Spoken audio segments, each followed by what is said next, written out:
This is the Momentum Podcast. Today, I want to share something with you that is crucially important for us as entrepreneurs.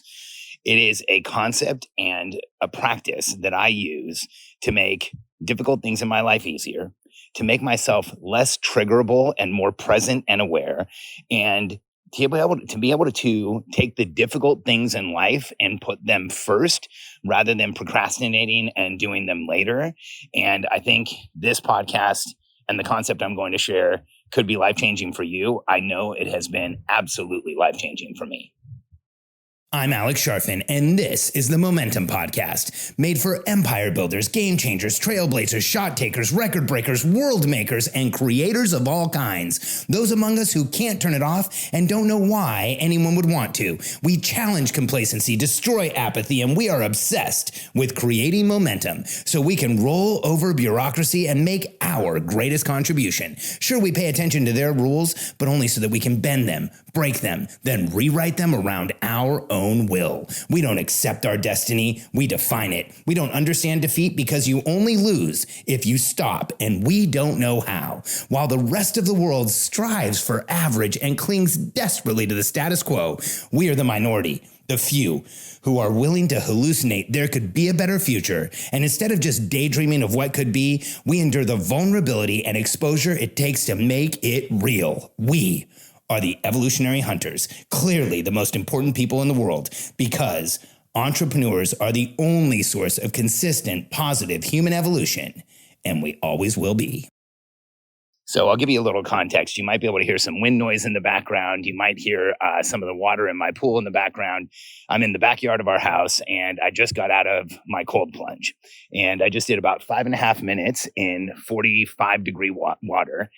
And it is one of the most stimulating and progressive things that I do in my life.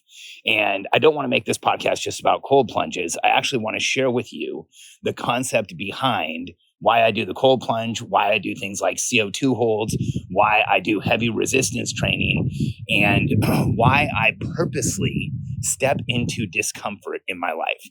Now, I want to give you a little background on me as an entrepreneur. You know, I'm 49 years old, and when I look back in my life, and I look back at my 20s and my 30s and my early 40s, and as my life has progressed, what I've realized in retrospect, that there has definitely been times in my life where I have been living really in a triggered state, living in a state of not being in my body, living in a state of being triggerable like crazy because I'm living right on the edge. And then for long periods of time, living in a state where I probably was just triggered all the time and responding from a place of not the highest levels of awareness, responding from a place of not the highest levels of consciousness, and responding from a place of a lot of emotions that I wasn't even recognizing and a lot of feelings that I wasn't even recognizing. And when I look back on those times, I know that there was decisions I made. There was interactions I had with other people. There was ways that I treated other people that today I know I could have done better, you know, and I wouldn't take it away because I've learned from all those things, but I know I could have done better. And I have had this obsession in my life for most of my life. Maybe you feel some of this, that I want to be better. I want to get better at what I'm doing. I want to be better at who I am. I want to be a better person. I want to be a better business person. I want to be a better husband, a better father, a better partner, a better CEO, a better leader. You know, I've always wanted to get better at what I'm doing. And there's a ton of different things that I've done. I'm learning and going to events and absorbing things from other people. There's so many ways to improve who you are and what you can do.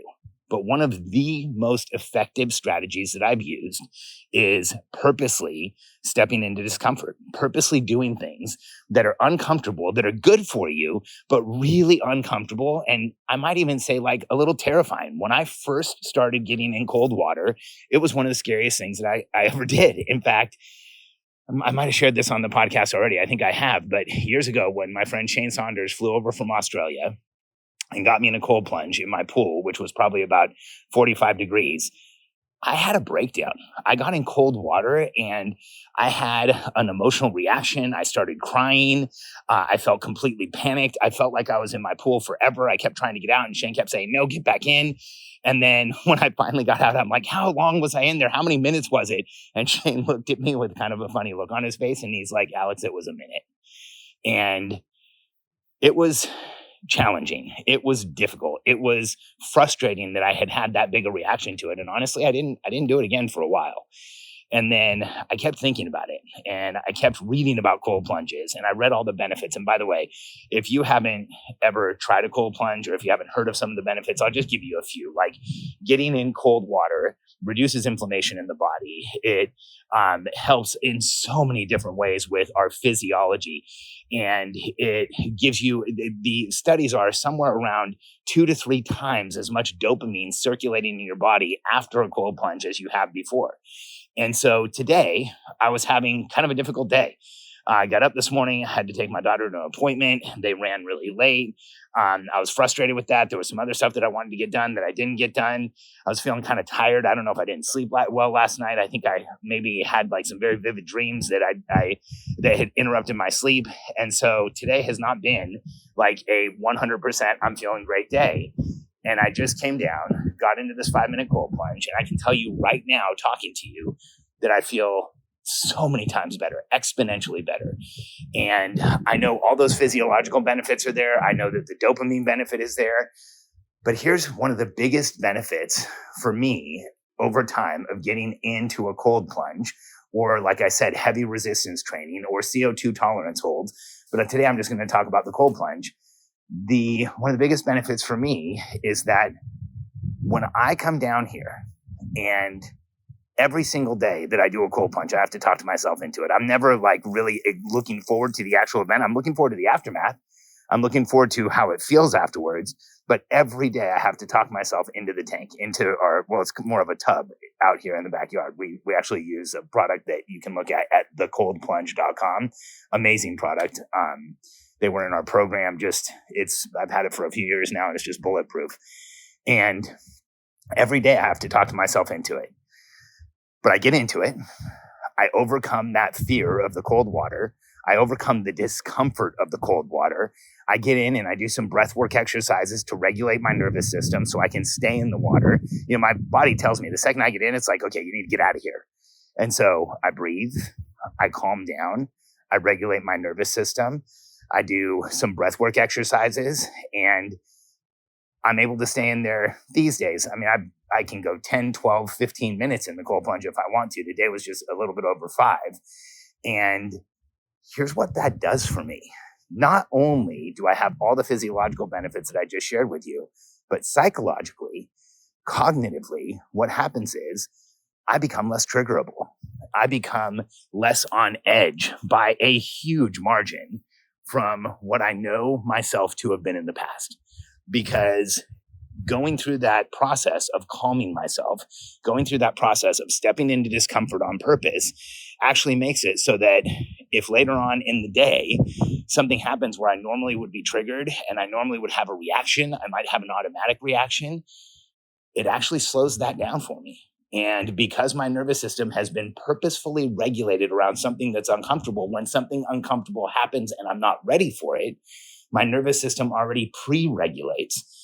And in my experience now of having done this 5-6 times a week, sometimes as much as 7 times a week for a few years, is that when I'm in an uncomfortable situation, there's a part of my mind that can actually be the observer and say, hey, why are you uncomfortable? And what part of this is making you uncomfortable?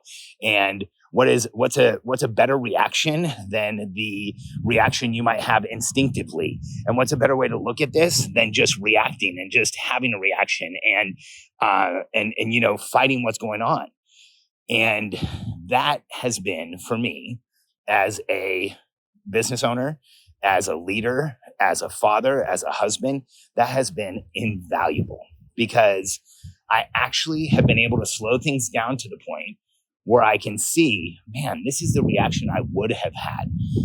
Like I'll use a nondescript example, but let's say that one of my kids says something that really frustrates me.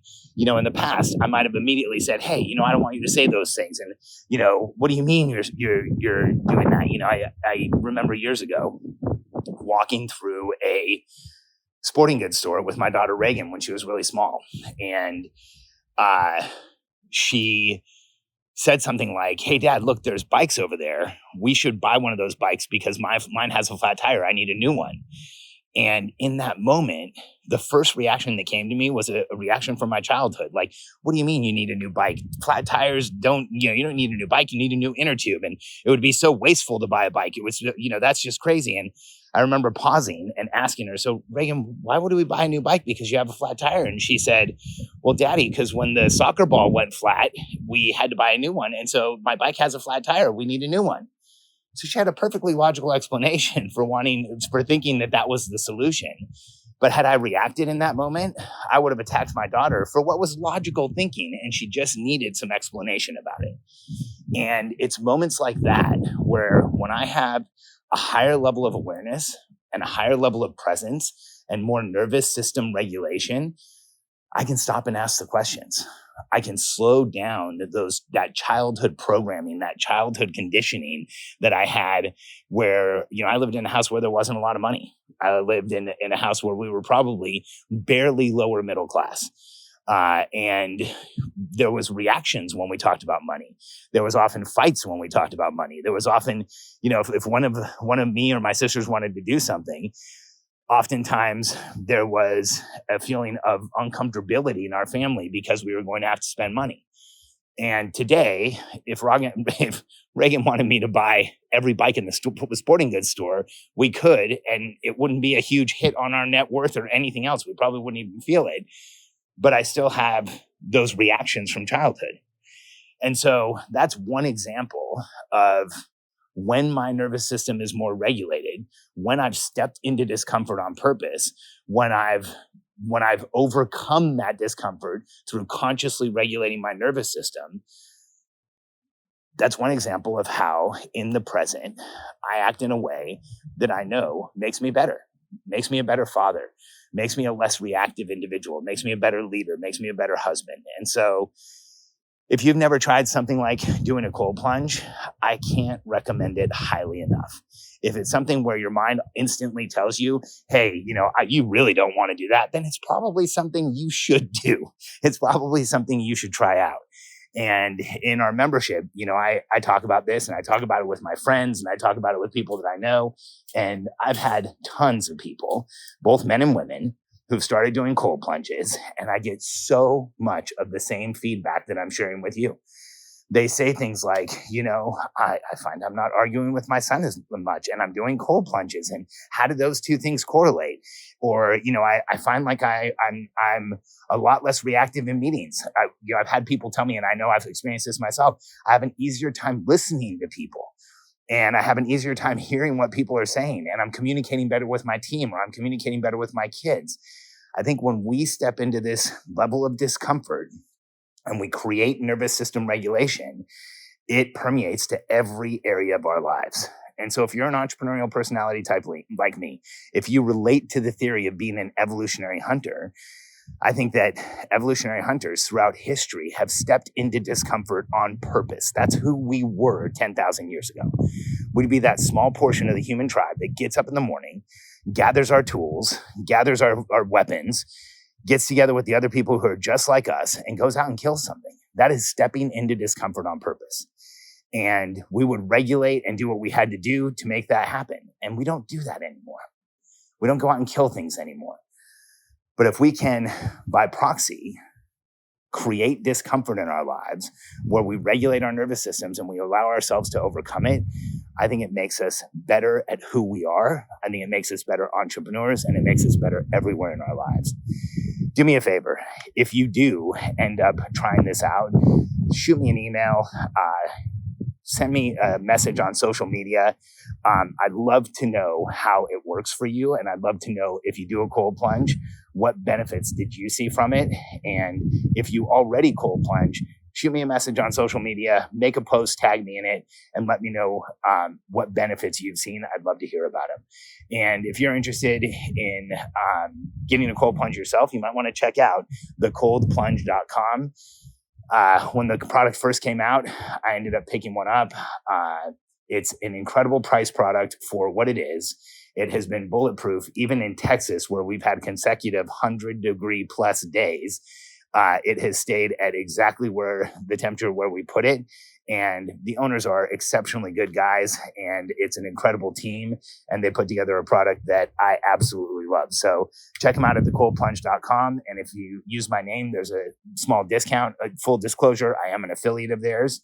And you can get some money off on getting yourself an incredible cold plunge and stepping into this habit. And you don't have to go buy a cold plunge to try this. Before I had this unit, I would just stop on the way home, buy 10 pounds of ice, fill the tub with cold water, throw the ice in there, and jump in and go for it. And so if you do end up trying this out, I'd love to hear about it. And thanks for being a listener to the podcast.